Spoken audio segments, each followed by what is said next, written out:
Yeah, not bad. Yeah. All good? Yeah, so far so good with lockdown. I mean, I'm getting a bit bored now, but Yeah, I can imagine. Where are you based at? Doncaster in England. Okay. So we've been locked down now probably for 4 weeks already. Yeah. By the sounds, it's going to probably be another 4 weeks at least. Yeah, that's what I heard. Yeah, but, here it's we're in a better place right here. But golf clubs are open. Oh, lovely. So yeah. So golf clubs are open here, and it was actually a love thing actually, because all the golf clubs and the golf pros we have VAT, and in the Belgium law, if you have a VAT number, it's considered as service, and Right. the service must be given to the population if allowed to be outside. Wow. And so we are in the same category as construction works and stuff like that. Yeah. And so we had a top-notch lawyer who is passionate about golf, and actually they shut down again the golf clubs in November. End of October, November, they start shutting down. And so we shut down for 3 days. And this guy I know really well, he said, I'm going to put my finger into it. I'm just gonna go at it. And so he called the Minister of Sports here in Belgium and a few other politicians, and he said, listen, it's very simple. Either you reopen tomorrow because it's Belgium law, and you can't do anything about it. Either you really think it's dangerous, and I totally understand. I mean, I'm not an expert. I'm not into that. But then you're going to reimburse the entire VAT for all the golf community in Belgium. Yeah. And you pay back 21% of their income straight away. Oof. And so, yeah. And he said to that, he said, I'll leave it to you. It's a very, very, I know it's a tough decision, but he said, you have to apply Belgium laws to everybody, and or you shut down the golf club, and you shut down eventually the construction work as well, and road works and all these stuff like that. And so it was it's crazy at the minute.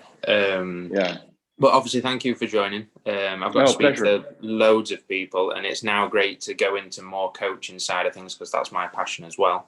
Yeah. Just to let everyone know a bit more about yourself, do you want to just give them a bit more of a background about yourself and golf? Yeah, we're not live here, are we? No. Am I okay here? Yeah. You're fine. So, do you want me to start from the beginning, where how you got into golf? Yeah. I got into golf almost randomly. One of my uncle picked it up, and I visited him for a holiday, and he took me along. I was bored at the house there at the seaside, and he took me with him, and I actually loved it. After a week, I came back, joined this club in my neighborhood, and I was hooked. And I was about 11 years old, and really got into it. I mean, straight away. And I was pretty sporty. I was playing field hockey, which is pretty big in Belgium. I was playing soccer, a bit of tennis, swimming, but I dropped everything at the age of 13 because I was so passionate. 13, 14, and luckily I kept doing other sports, because I know it's really important. Now we know how important it is for the development of juniors, of keeping other sports inside until they're 14 or 15, to develop their coordination, their proprioception, and that will help them with golf. But so that's how I started. And then national team and national tournaments here in Belgium, a few European championships, a few tournaments abroad. And then I got to play with Butch Harmon's friend Dick Harmon, who was a very well-known coach who won a few majors with his players, and he came for a visit in Belgium to play a small local tournament. Well, it's actually the Belgium Championship of pro and amateurs together. But it's a pretty small tournament here in Belgium, or it's the biggest one in Belgium. Sorry, but it's a small tournament. But he had a friend anyway. But he came to play in Belgium, and I was paired with him, and I shot 65. I was 17 years old, and he said after the round, he said wonderful. He said, well, what are your plans? And I said, I don't know. I just want to golf. And nicely enough, he said, here's my card. I don't think you can turn pro straight away. You're good, but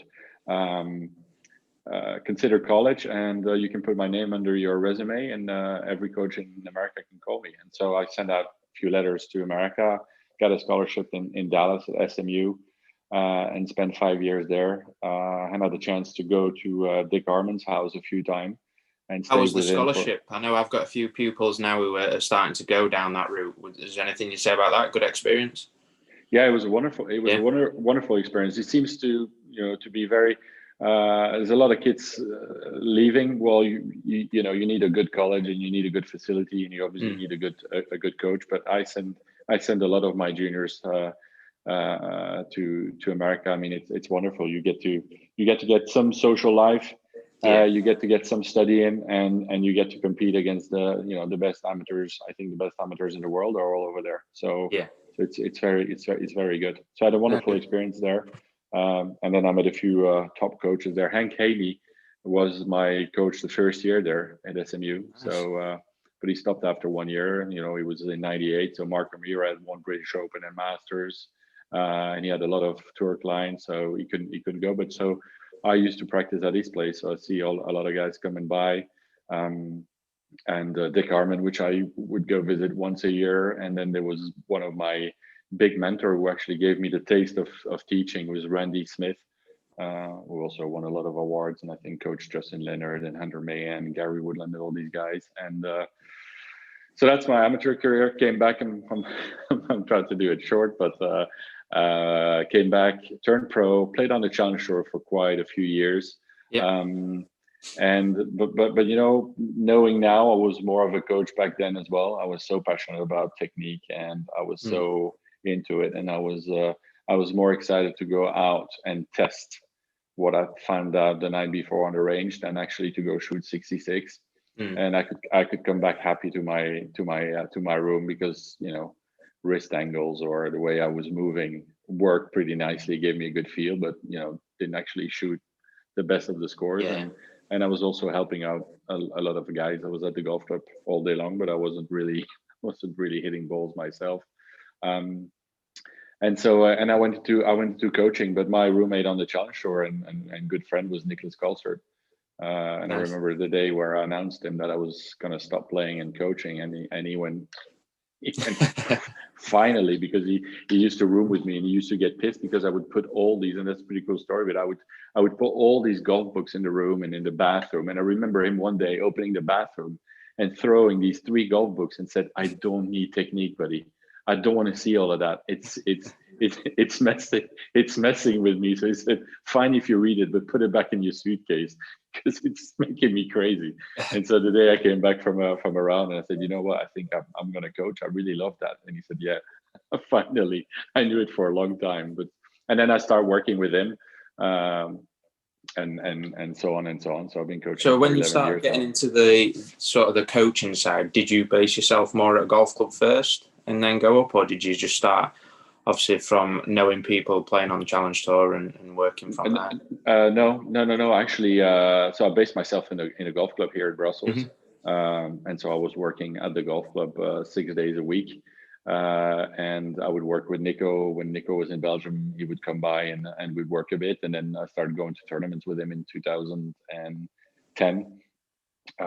I'd say 6 or 7 tournaments a year, and that was my main guy on tour, and we had a really good relationship as well. So we worked like that for a few years, and then came along a few other amateurs that are now on tour, Thomas Dutree and Thomas Peters, and I started like that. But I still teach in a golf club, and I still love it as well. Yeah, I still like to teach. I'd say I don't like to say regular golfers, but I'm very happy to come back to the golf club and open my cabin and have the regular weekend golfers or passionate golfers coming in. It's very satisfying for me as well. Yeah, I mean, even as another pro myself, I know a lot of people obviously aspire to get to the top of the game, but it's almost humbling to, like you say, to go back to a club and just anyone who's taking up the game is nice to almost give back.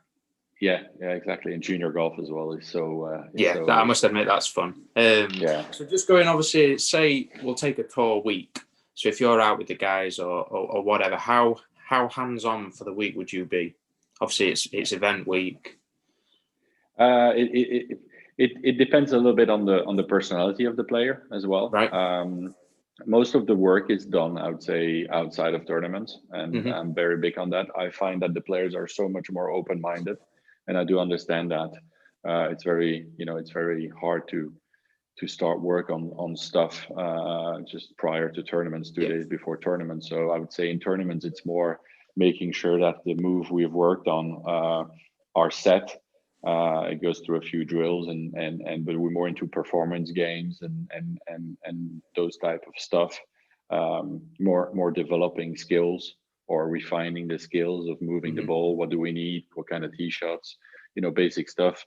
Yardages in, some trackman work, a lot of pace on putting greens, good walk on the course, a good teamwork with caddies, which is super important. And then, most of the work is done here in Belgium or at their own club, where they're really open-minded, and you come in for a day and you can really introduce a few subjects or suggest something, and where they have the entire day to try it out. And if it flies crooked for an hour or two, I find that interesting, the performance side. I know a lot of people almost, especially with coaching, just think that's it, it's a golf lesson.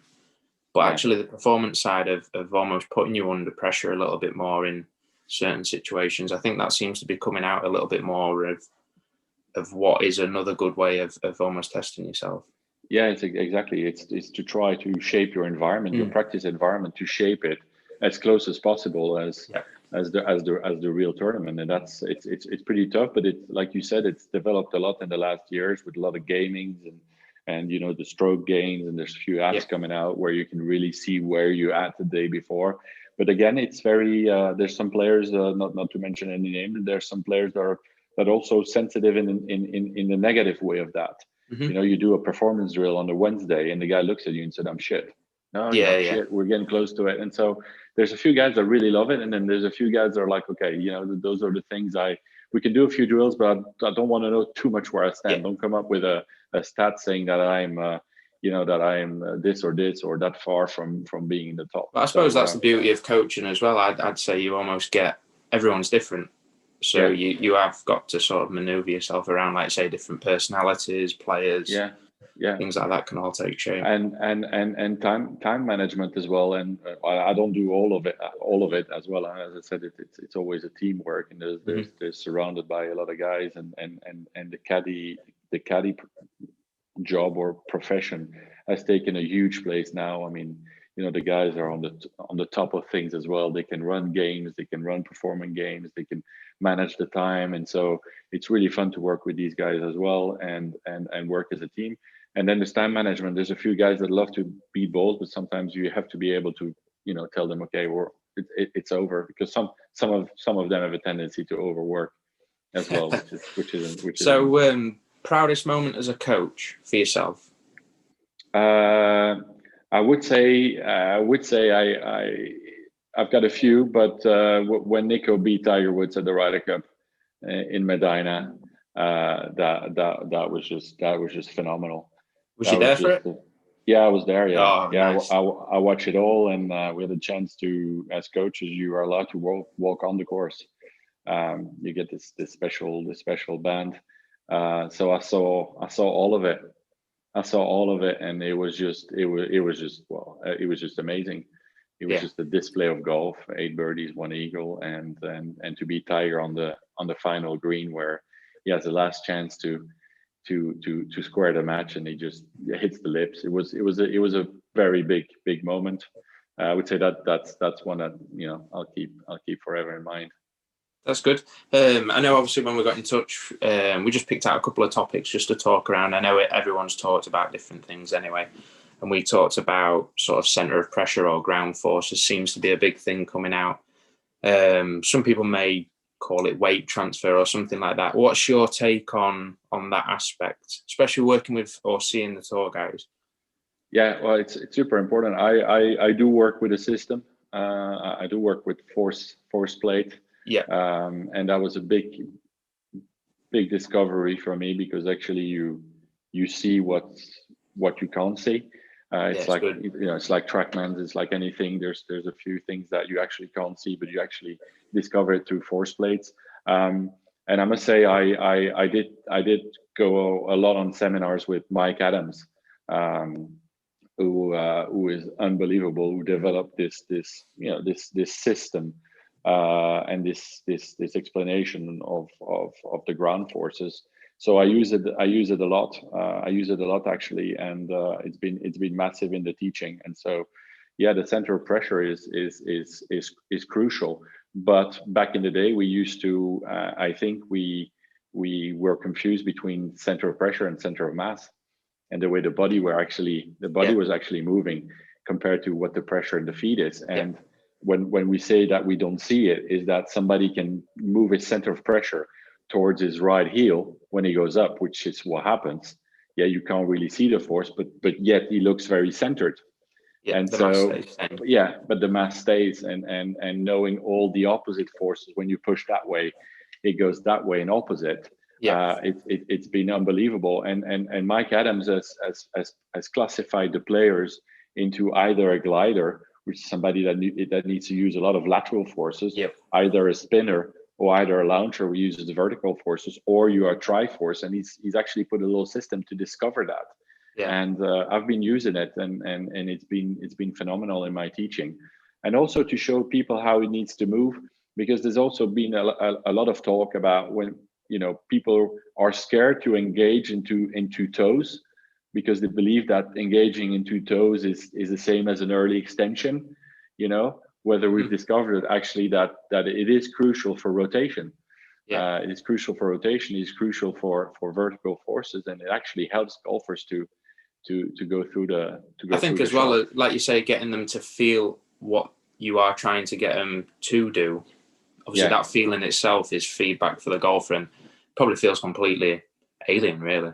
Yeah, exactly. And also even in posture, when you show the center of pressure, when you show the feet, when you show actually also on the one I'm working, there's a little line that shows how you're actually standing.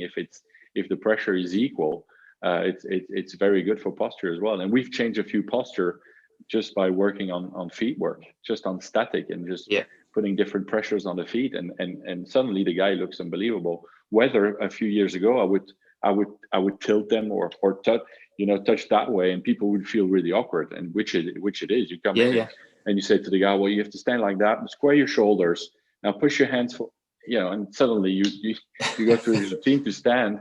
Whether when you put people on the force plate and they have that in front of them, and you say, all right, we need to level that. Yeah, and we need to feel that, and then they actually look much better in front of the golf ball. So it's phenomenal. I really like it. Yeah, it's good. I mean, especially when, like you say, when you sort of get your club golfers come in, and when you talk about things like this, or you may bring it up in a lesson, and they sort of don't quite grasp the pressure side of things. But I'd always use the example of, if you went on some weighing scales and you weighed yourself, and then if you bent down to push off, obviously the weight then increases, and something like that's a good way for them to get round. But like you say, when you can see it on a screen and you think, oh, right, let's try get it in the toes or to one side or the other, it's a great bit of feedback. Yeah, it's great. So I really recommend that. I mean, it's again, technology is phenomenal, and in the last few years, there's so many good things that have come out and help develop people's game and the way it goes, and actually give and allowing to share the good information as well. So center of pressure is super important too. There's 4 keys areas. The timing of the force, the point of application, the magnitude, the curvature, the way it moves around. Yeah. So those are the 4 keys that you use on the center of pressure. So it's brilliant. The other topic we picked on was wrist movements.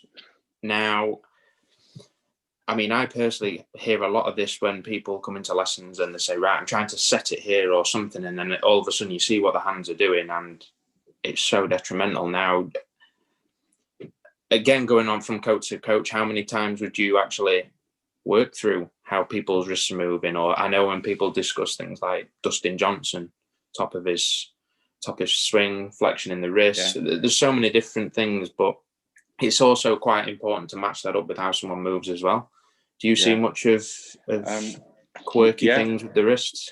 Yes, a lot. So I just coming back to a bit earlier. I started studying the golfing machine, and I did all the trainership for that. And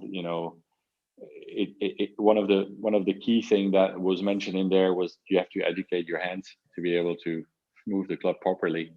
So that was something where, okay, I read that, and I read about it, and I studied about it, and then I did a bit of Michael Grady, and I think everybody gets pretty much into the same things. But it's big. But it's been big for me in wrist angles. But the amateurs, a lot of people are very scared because for years and years, people have talked so much about you need to move your body, leave your hands alone, no hands, no wrist action during the shot, and so people are always thinking that they need to move a lot their body, just to be able to have a clean contact. Whether it's very important to actually work on wrist angles. And so again, I come back on a few names. I like to drop names because obviously I've learned a lot from seminars and from people I've been to.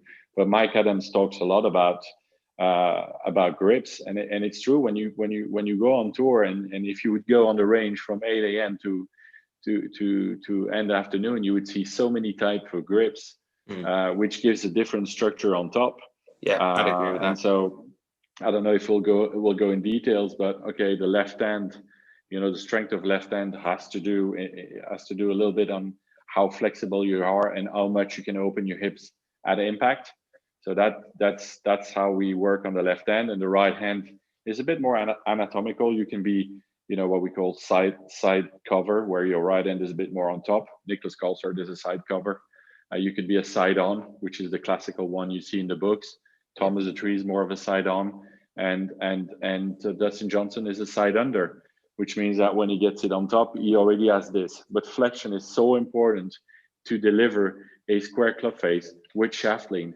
Yeah. And so people are always in extension, and they forget to get it into flexion. Yeah. And flexion is the only way to deliver a club face that's square. And if the wrist angles are, I don't try to put everybody in the same flat wrist on top, but I do try to get them into the right position and deliver in the delivery position. And again, if you go on tour, they have different grips, and if you look at the deliveries, they're pretty much all similar. Yeah. With a flat left wrist and that was what I was going to go on to. The grip and then how that works coming back into impact. That is something probably a lot of people may look at certain golfers and want to get in that position. Yeah. Because it's their idol or whoever. Yeah. But actually, they don't take into account their grip down to impact. It's important. Matching things up is vital. Yeah, and it's all about being compatible with what you have, and it's really fun because the few players I work with, I've got one that's pretty much an extension on top. I've got one that's pretty flat, and then I've got one that's almost bowed. But they all have different grips and different anatomy, different structures, but they all do get to deliver the club in the same kind of way. And there's a great device. Thinking obviously two good topics. Thinking more positively, what are you looking forward to this year? Golf wise, I'll stick to golf. Any events you're planning on going to? I just came back from Abu Dhabi, so I was in the first tournament in Abu Dhabi. I will travel to Florida in a few weeks for the WGC. Nice. Thomas Tree, finishing 18th last year on the Race to Dubai, will get to play his first WGC. That's good. So I will travel with him. So I travel about 12 weeks a year, which is not massive. But again, I think that a lot of work is done at home, and I just go more for support and make sure that we're spot on Thursday, or we've optimized it, teeing off on the first day. I'm super excited if we can have the Ryder Cup this year. I'm super excited I really hope that every tournament is going to be played, and that we get live coverage on TV for all the passionate golfers around who can't play or who I think we're all struggling with the same situations, and seeing a bit of golf on TV is what I really wish for.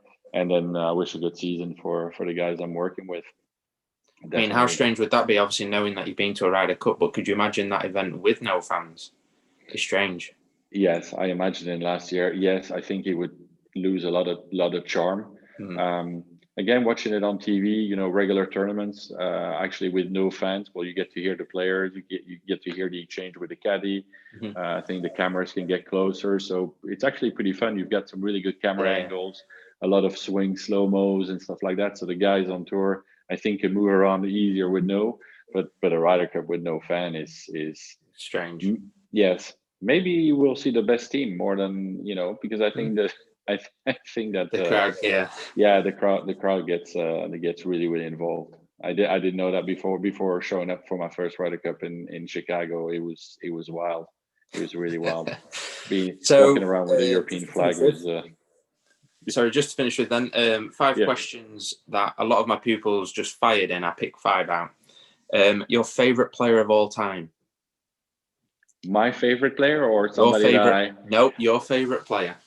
My favorite player is Jose Maria Olazábal. Nice. I've always been a fan of him. I was a fan of him when I started playing golf.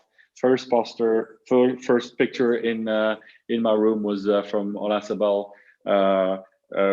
Attended the first time I went to the Masters was when I was in college. I went to the Masters in '99. He won it. He was a Ryder Cup captain in Medina. And you know what? I don't really believe in all of that, but I received it.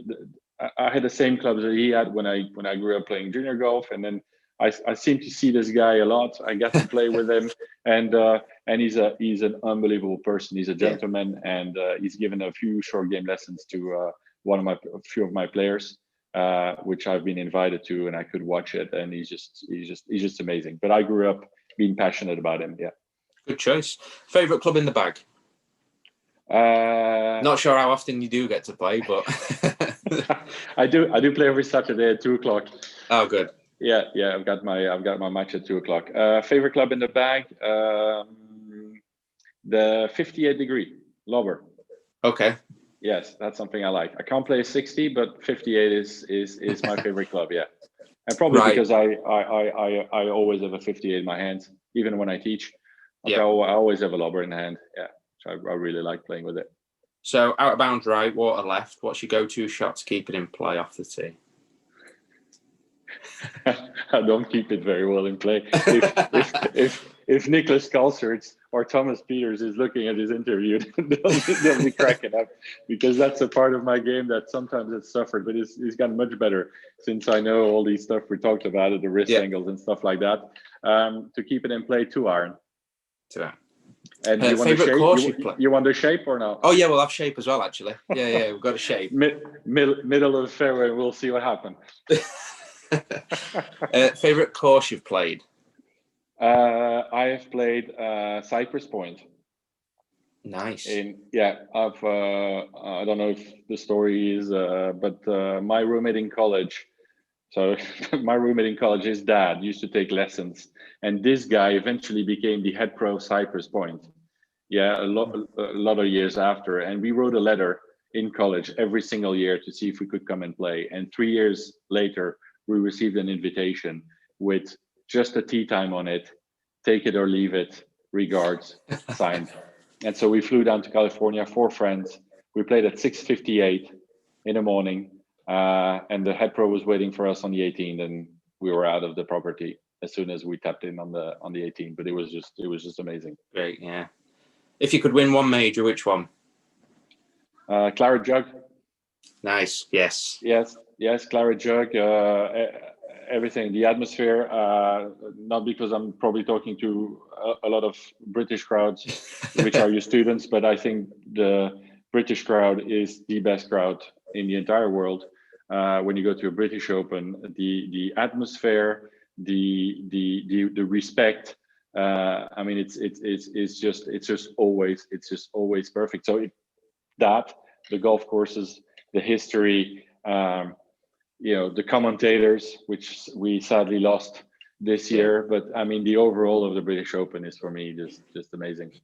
That's great. I mean, that's everything from me. I really appreciate your time. Thank you very much for that. No, pleasure. I'm really happy. And whenever in the UK or if ever you cross over here, I'll be really happy to. Yeah, that'd be great. I'll take you up on that. Yeah. So good luck with everything. Thank you very much. I hope. So you teach a bit indoors or no? You know. Yeah, I mean, online. We have an indoor studio as well with, like I say, Trapman. But obviously with the lockdown, they closed the indoor side as well. So I mean, we can go all year, which is good. Do you do online or not? Yeah, online lessons? Well, obviously since lockdowns happened, started going down that avenue, which has been. To be fair, it looks popular now. It is growing massively. Yeah, it is. I am on it as well, and I am surprised how well it works and how I seem like the swings are getting better just through sending out exercises, and people do it at home, I think, and maybe discover more, proprioception or the way they need to move. And so I've been doing it quite a bit as well. Which I'd say it's probably since the second lockdown we've had started sort of delving into it a little bit more. But it seems to be growing massively. Yeah, cool. I was gonna say something. If ever you want to do a 30 minutes with one of the players, I can arrange that. Oh, that'd be brilliant. I did chat to one of them. I'll mention the name if he agreed, and he said. But I said, listen, if we're in tournaments or something, the pro community is a bit suffering in Europe, and we're all trying to find ways to do it. And we were talking about that because he's doing a lot of things like that, and he's very aware of how we need to it. So he said, if we're in tournaments, we could set that up. That'd be brilliant. I was telling you about you, so I really appreciate that. I'll keep you updated. It would be end of February when I'm in tournament in Florida, and Perfect. The guy agreed to do a 15-20 minutes, maybe a little chat with you. That'd be brilliant. You can. Thank you very much. I'll keep you updated on that. No problem. Take care. Thank you very much for your time. With pleasure. See ya.